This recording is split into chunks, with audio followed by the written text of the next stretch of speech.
imibabaro Yesu yagize i Karuvali niho twakuye indirimbo z'ishimwe imibabaro Yesu yagize i Karuvali niho twakuye indirimbo z'ishimwe yarababajwe tubona ubugingo yarababajwe tubona ubugingo yarakubiswe turababarirwa yarabambwe turabamburwa yarakubiswe turababarirwa yarabambwe turabamburwa yarababajwe tubona ubugingo yarababajwe tubona ubugingo imibabaro Yesu yagize i Karuvali niho twakuye indirimbo z'ishimwe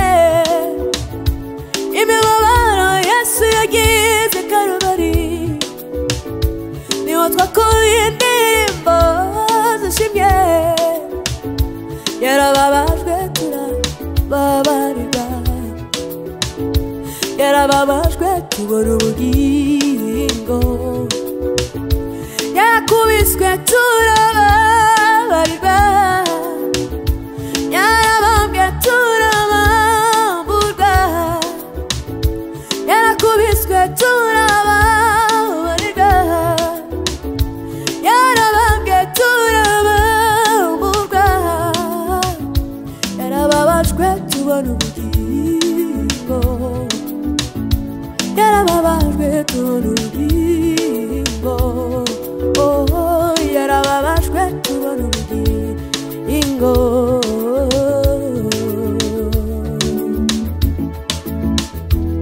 yadukunze nta kiguzi twe dutanze yabikoze kubw'urukundo rwe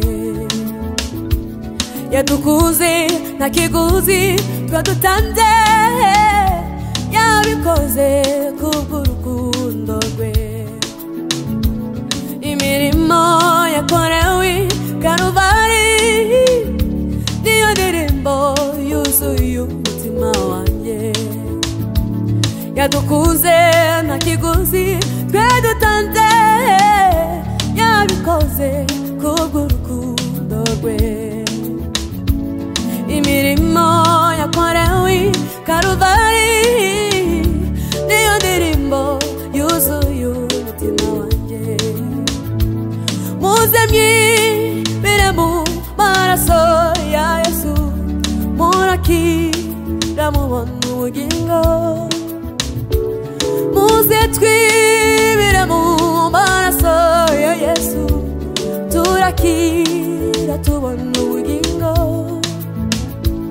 muze mwibire mu maraso ya Yesu murakira mubona amahoro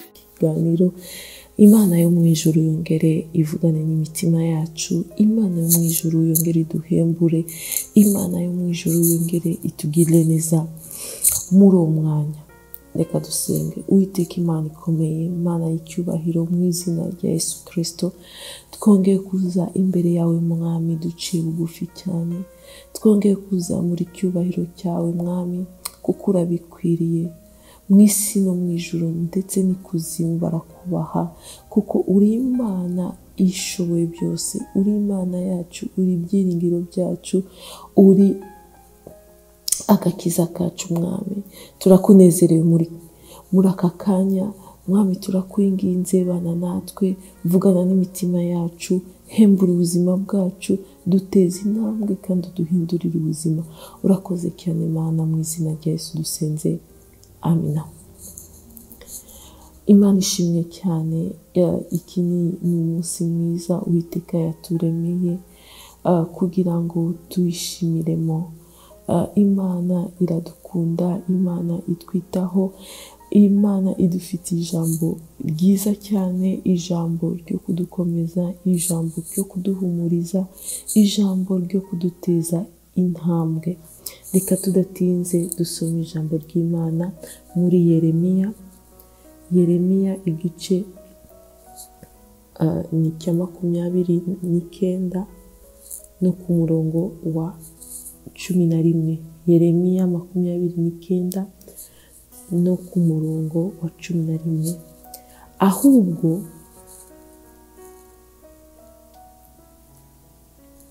Imana ishimwe cyane, ijambo riratubwira ngo nzi ibyo nibwira ngo nzabagirira. Imana ishimwe, Imana izi ibyo yibwira ko izatugirira, kandi si bibi, ni byiza, ni byo kuduha amahoro no kuduha ibyiringiro. Imana ishimwe cyane. Erega nzi ibyo nibwira nzabagirira. Iyo umuntu avuze erega, ni ukuvuga ngo aba yabanje kuvuga ibindi bintu. Ni ukuvuga ngo hari ahantu habi Abisirayeli bari bageze.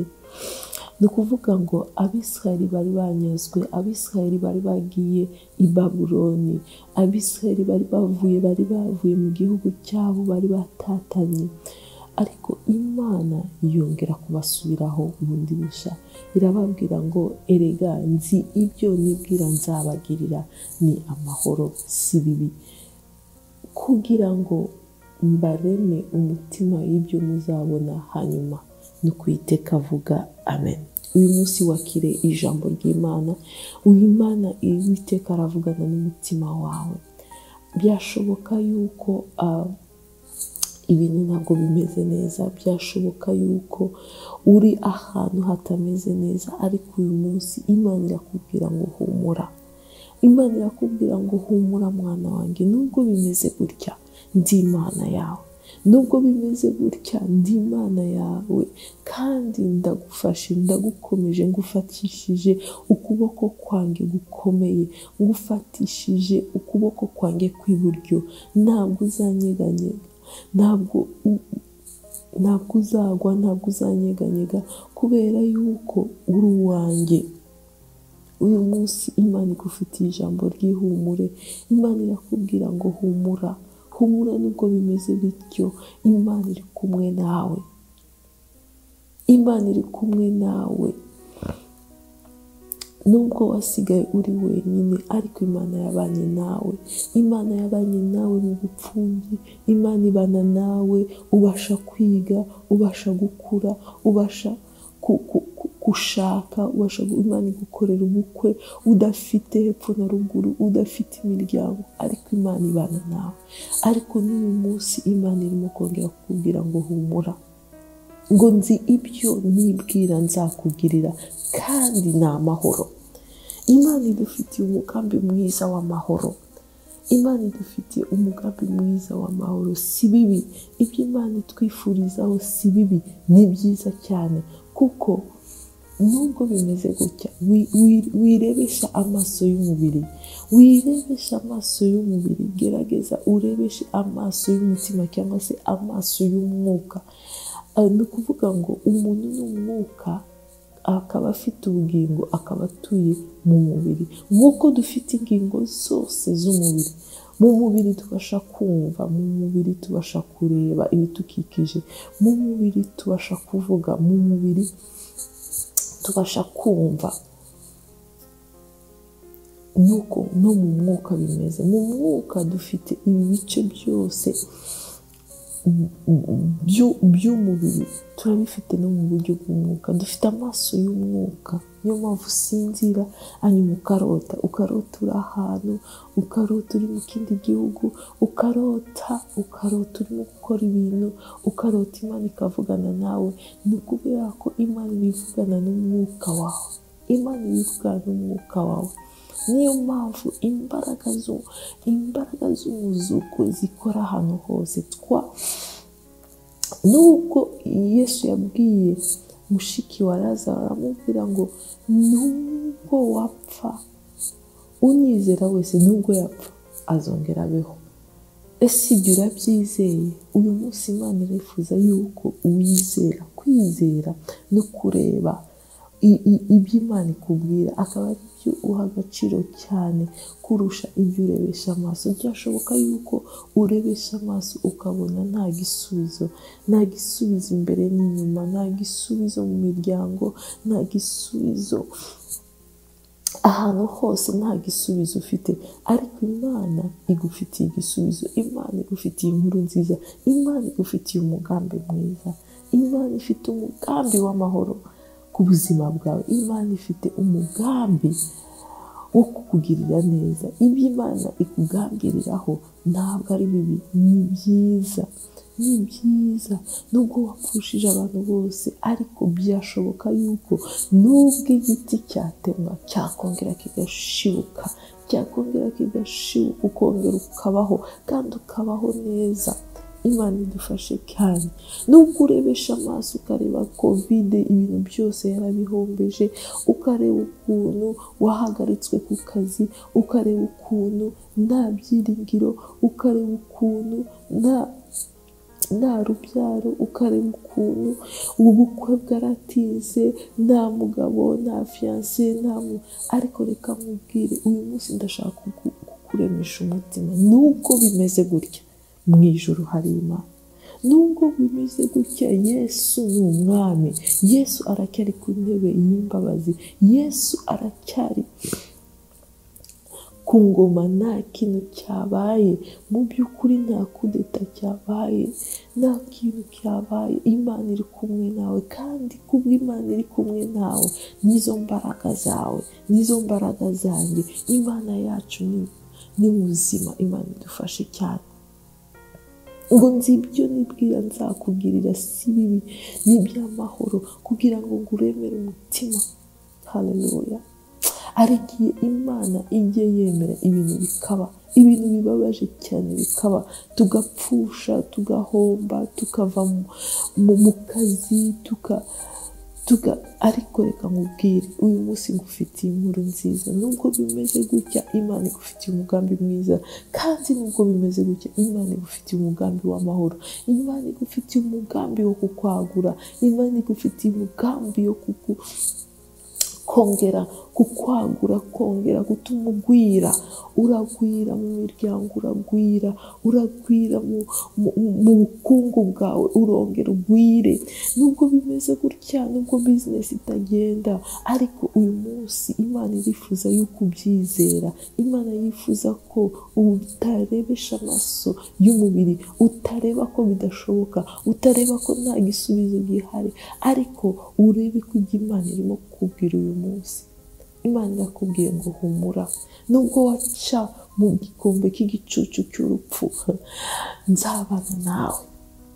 Igikombe cy'igicucu cy'urupfu ni ahantu umwami yari yashizeho, ni ahantu hagati y'imisozi ibiri habagaho, ni ahantu boherezaga abantu baba bakoze ibyaha cyangwa bagomeye umwami, baboherezaga aho ngaho. Aho hantu habaga hariho intare, habagayo intare zirya abantu bagapfa. Ariko Dawidi aravuga ngo nubwo naca mu gikombe cy'igicucu cy'urupfu, sinzatinya ikibi cyose kuko ndi kumwe nawe. Reka nkubwire, kuba uri kumwe n'Imana, ibyo biraguhagije. Kuba uri kumwe n'Imana, izo nizo mbaraga zawe.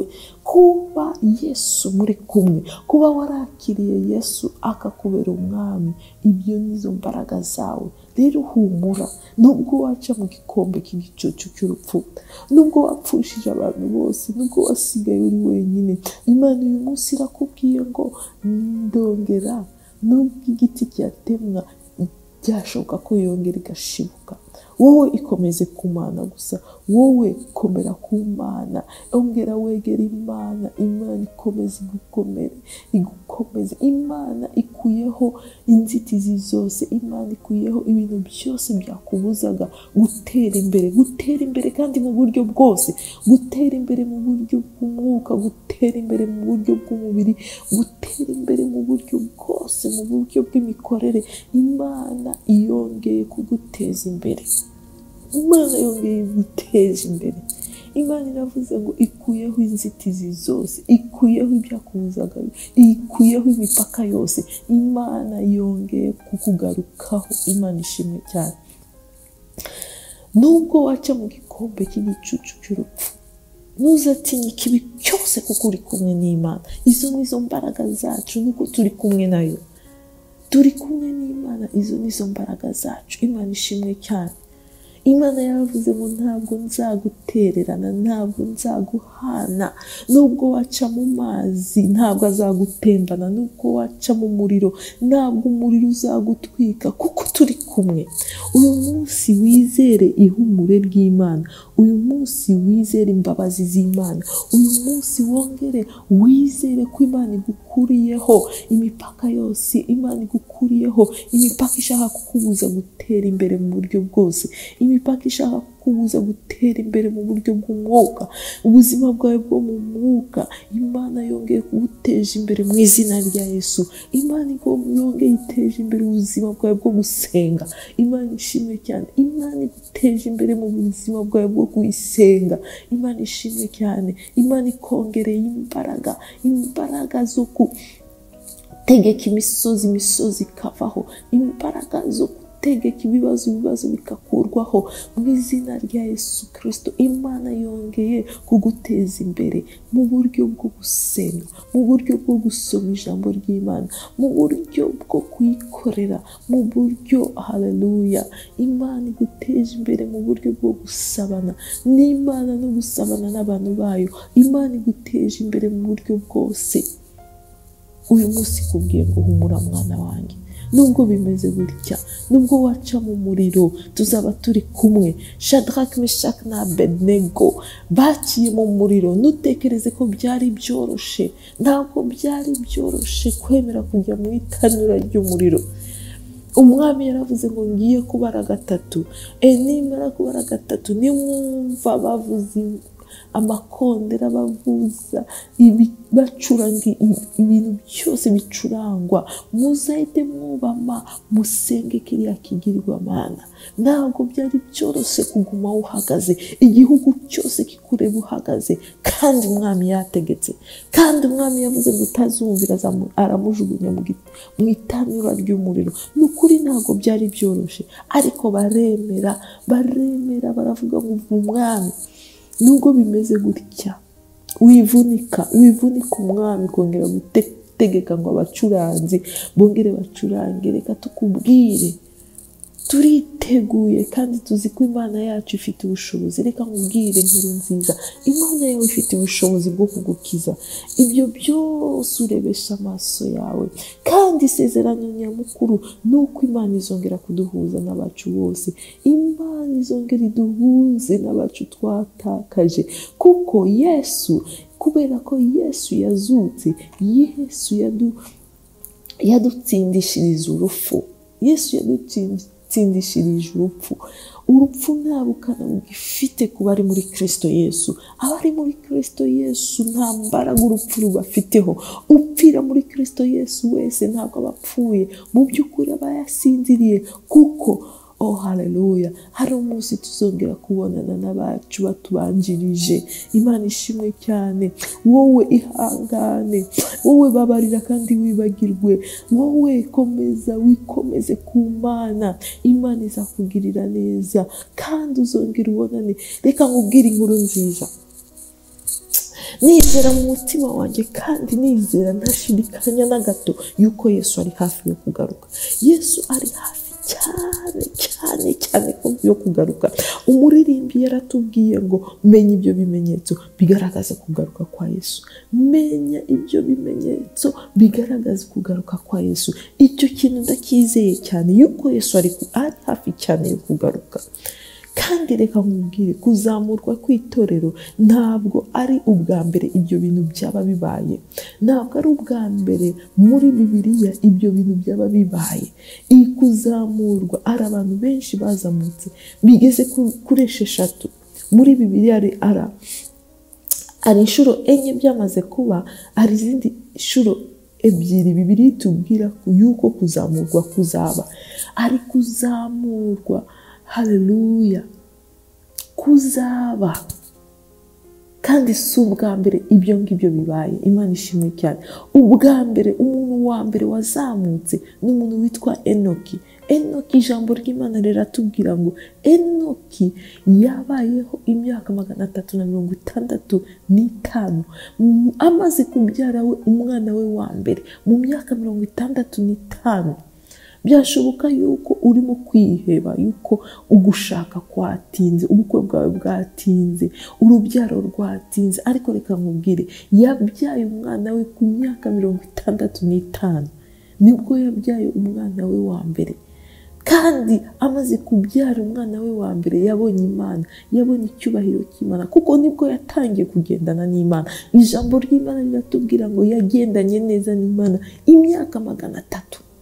Birashoboka kuvuga ngo ndashaje, birashoboka kuvuga ko imyaka ibaye myinshi, ariko reka nkubwire, ntabwo iraba myinshi kugezaho ugera ku myaka 365. Enoki yabanye n'Imana, Enoki abana n'Imana, agendana neza n'Imana. Icyama nawe, icyama wowe nanjye, natwe tukagendana neza n'Imana. Ijambo ry'Imana rirambwira ngo bituma abura, bituma ajyanwa n'Uwiteka. Uko nuko umuntu wa mbere yazamuwe, nuko yabanye n'Imana arangije arabura. Ijambo ry'Imana riratubwira ngo yarabuze kuko Imana yamutwaye. Enoki ntabwo yigeze apfa. Enoki yarazamuwe. Uwo ni umuntu wa mbere wazamuwe. Umuntu wa kabiri wazamuwe ni umugabo witwa Eliya. Eliya ndamukunda cyane. Eliya yagwanye ishaka ry'Imana. Eliya yagwanye ishaka ry'Imana. Imana igiye kumuhemba, imuhemba gupfa, gusanga Imana adapfuye. Eliya ntabwo yigeze apfa. Abo nibo bantu babiri babayeho kuri iyi si, bava kuri iyi si basanga Imana badapfuye. Imana ishimwe cyane. Barazamuwe. Haleluya. Imana ishimwe cyane. Abandi bantu bakatatu babayeho hanyuma barazamurwa, n'abantu bapfuye kera, abakiranutsi ba kera bapfuye. Hanyuma Yesu umunsi apfa ku musaraba i Golgota, amaze gupfa ngo isi yaratigitse, isi yaratigise. Umuremyi wayo yari yapfuye, isi yaratigise. Abapfuye kera bakoreye Imana ngo baragaragaye muri Yerusalemu, baragaragaye, baragenzagenze, abantu barababonesha amaso, hanyuma barazamurwa. Abo ni abagatatu bazamutse, kuko ijambo ry'Imana riratubwiye hanyuma abantu ntibongera kubabona. Ni ukuvuga ngo barazamuwe, kuko itorero tuzazamurwa vuba aha. Imana ishimwe cyane. Ikindi kintu, uwundi muntu wa kane wazamuye ni Kristo. Kristo ubwe yazamutse. Nk'uko Yesu yazamutse, natwe nuko tuzazamuka, kuko abamarayika babiri baraje bareba abigishwa aho bahagaze, aho Yesu yazamukiye. Bakomeje bareba mu bicu, bareba kuri Yesu, baramubwira ngo umva. Babona abagabo babiri bambaye imyenda yera. Abamarayika barababwira ngo uwo Yesu uko yazamutse niko azagaruka. Haleluya. Imana uko yazamutse niko azagarura. Humura rero, humura mwana wanjye. Uyu munsi Imana ikubwiye ngo humura. Nubwo bimeze gutya, nubwo muri iyi si duhura n'ibitubabaza, nubwo muri iyi si duhura n'ibiteye ubwoba, nubwo muri iyi si duhura n'ibidutera amarira, ariko reka nkubwire, hari inkuru nziza. Imana igufitiye inkuru nziza, nuko Imana izaduhanagura amarira, Imana izaduhanagura amarira, Imana izaduhoza. Wowe ikomeze gusa ku Mana, komeza wikomeze ku Mana. Imana ishimwe cyane. Imana izaduhumura, izaduhumuriza, Imana izatugirira neza, tuzabana nayo kandi haleluya, tuzabana nayo kandi Imana izatugirira neza. Imana ishimwe cyane.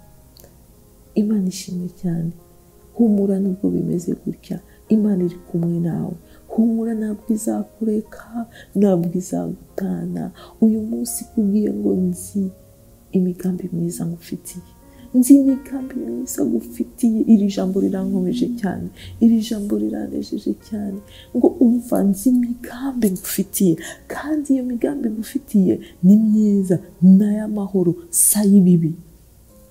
Ntabwo ari imigambi mibi. Abantu bashobora gucura imigambi, abantu bagiye bacura imigambi, kandi bagacura imigambi mibi. Ariko uyu munsi Imana irakubwiye ngo nubwo baterana bakagucurira imigambi mibi, imigambi yabo ntabwo ari Imana izaba yabateranije. Icyo ni cyambere. Kandi imigambi yabo izatanga ubusa, kuko Imana yo igufitiye imigambi myiza. Imana yo ifitiye imigambi yo kugukomeza, ifite imigambi yo kukugirira neza, ifite imigambi yo kuguha ejo hazaza heza, ifite imigambi yo kugukomeza. Humura, uzaba umuntu ukomeye, uzaba umuntu w'agaciro, uzaba umuntu w'akamaro. Imana iragukomeje, wikwiheba kuko Imana iri kumwe nawe.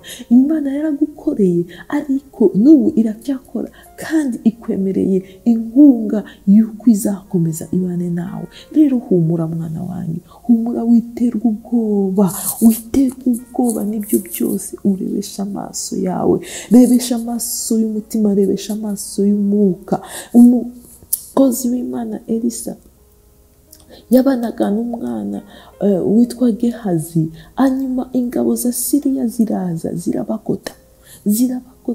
Mu gitondo umwana abyutse asohoka hanze, abona ingabo zabagose, kuko Elisha yajyaga aburizamo imigambi yabo. Yajyaga aburiza imigambi y'Abasiriya, bapanga yuko bazakora gutya. Imana ikabihishurira Elisa akabiburizamo. Ni nako Umwuka Wera aracyakora uyu munsi. Umwuka Wera aracyaburizamo imigambi y'ababi kuri twebwe. Wajya gusenga, Imana ikakubwira imigambi yose y'ababi, Imana ikakubwira imigambi yose y'abagome, Imana ikaburizaho imigambi yabo, kandi Imana ikabikuraho. Wabisengera, Imana ikabikuraho. Nuko Elisa yajyaga aburizamo imigambi y'ingabo za Siriya. Hanyuma umwami aravuga ngo hashobora kuba hari umuntu tuvamo muri twebwe. Abantu barababwira ngo hoya, hari umuhanuzi muri Israeli, hari umuhanuzi w'Imana. Arababwira ngo nimugende mumufate mumunzanire hano mumwice. Ariko bagezeyo bagota inzu ya Elisha. Hanyuma umukozi wa Elisha abyutse mu gitondo, asohotse asanga baragoswe. Byashoboka yuko nawe uyu munsi ugoswe n'amadeni, ugoswe n'ubukene, ugoswe n'ubushomeri, ugoswe n'intege nkeya. Umuhamagaro wawe ntabwo ntakigenda, ntubona inzira, ariko reka nkubwire, ugoswe no kudashaka, ugoswe no kugendesha amaguru, ugoswe no gukodesha. Ariko reka nkubwire, Imana ikubwiye uyu munsi igufitiye imigambi myiza.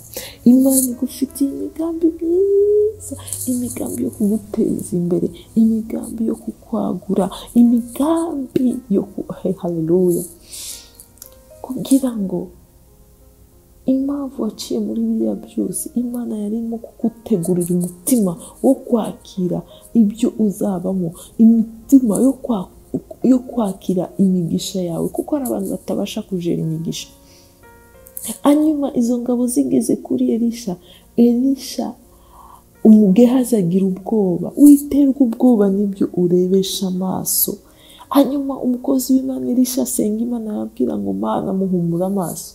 Uyu munsi Imana iguhumura amaso, wirebesha ibikugose, wirebesha amaso y'umubiri, wireba ayo madeni, Imana igiye kubikuraho, wireba ubwo bushomeri, Imana igiye kubuvanaho, wireba ubwo bukene, wireba ubwo bupfubyi, Imana igiye kongera kuguha umuryango, ntabwo uzongera kuba imfubyi ukundi. Imana igiye kongera kukubaka no kukubakira. Imana igiye haleluya.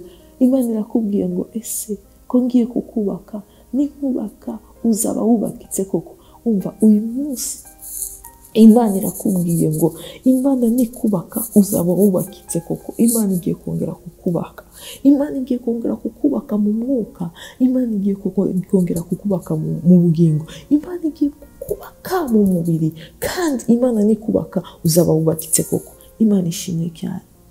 Imana ni kubaka uzaba wubakitse kuko. Reka dusenge. Uwiteka Imana ikomeye, Imana y'agakiza kacu, Imana byiringiro bizima, ndagushima kudukunda, ndagushima kutwitaho, ndagushimire Mwami ihumura utanze uyu munsi. Ngaho bana n'abana bawe Mwami, ngaho sohoza imigambi yawe ku buzima bwabo, ngaho Mwami ubagirire neza, mu izina rya Yesu dusenze, amen.